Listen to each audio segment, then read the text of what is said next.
ሰላም ጤና ይስጥልኝ የቻናላችን ተከታታዮች፣ ዛሬ በከተማችን አዲስ አበባ ትልቅ ትኩረት የሳበ የብዙዎችን ምስቅልቅል ህይወት ይቀይራል ተብሎ የሚታመንለት አዲስ የመልሶ ማልማት ፕሮጀክትና በውስጡ ስላሉት ተግዳሮቶች ይዘንላችሁ ቀርበናል።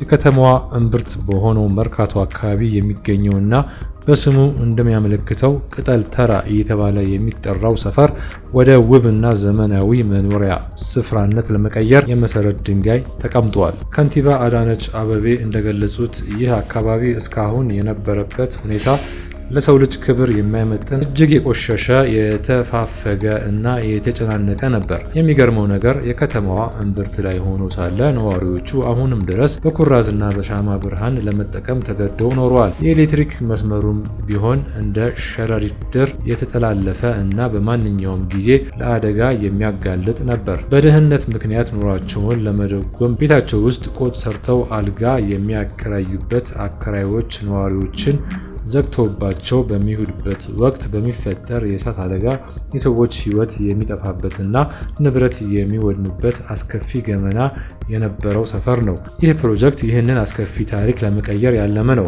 ዛሬ የመሰረት ድንጋይ የተቀመጠለት ይህ ትልቅ ፕሮጀክት በ10,000 ካሬ ሜትር መሬት ላይ ያርፋል። ፕሮጀክቱ ሲጠናቀቅ ባለ 8 ወለል የሆኑ 8 ህንፃዎች ይገነባሉ።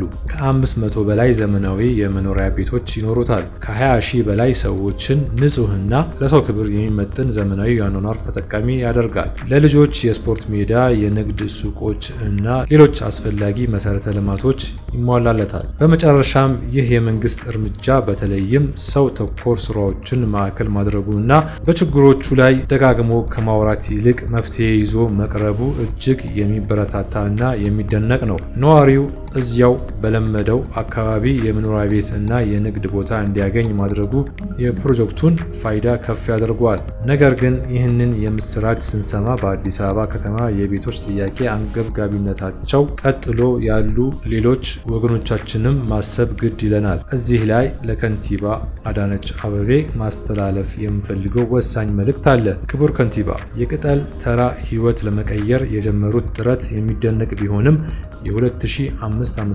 የኮንዶሚኒየም ተመዝጋቢዎችን ፈጽሞ መርሳት የለቦትም።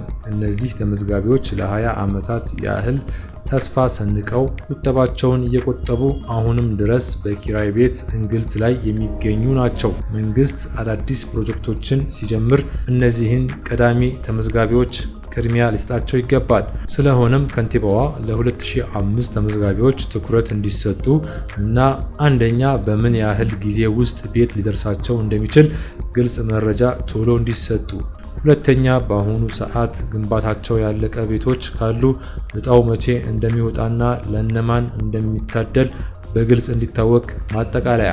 የቅጠል ተራ መልሶ ማልማት ፕሮጀክት በተያዘለት ጥራትና ፍጥነት ተጠናቆ ለነዋሪዎች እንደሚረከብ ተስፋ እናደርጋለን። በተመሳሳይ መልኩ መንግስት ሰው ተኮር ስራዎች ሁሉንም የቤት ፈላጊዎች በተለይም የረጅም ጊዜ ተመዝጋቢዎችን ያካተተ እንዲሆን እንመኛለን። አድማጮቼ፣ ስለዚህ ጉዳይ የእናንተ አስተያየት ምንድን ነው? ቪዲዮውን ላይክ እና ሼር በማድረግ ለሌሎች እንዲደርስ አድርጉ። በሚቀጥለው ቪዲዮ እስክንገናኝ ቸር ሰንብቱ።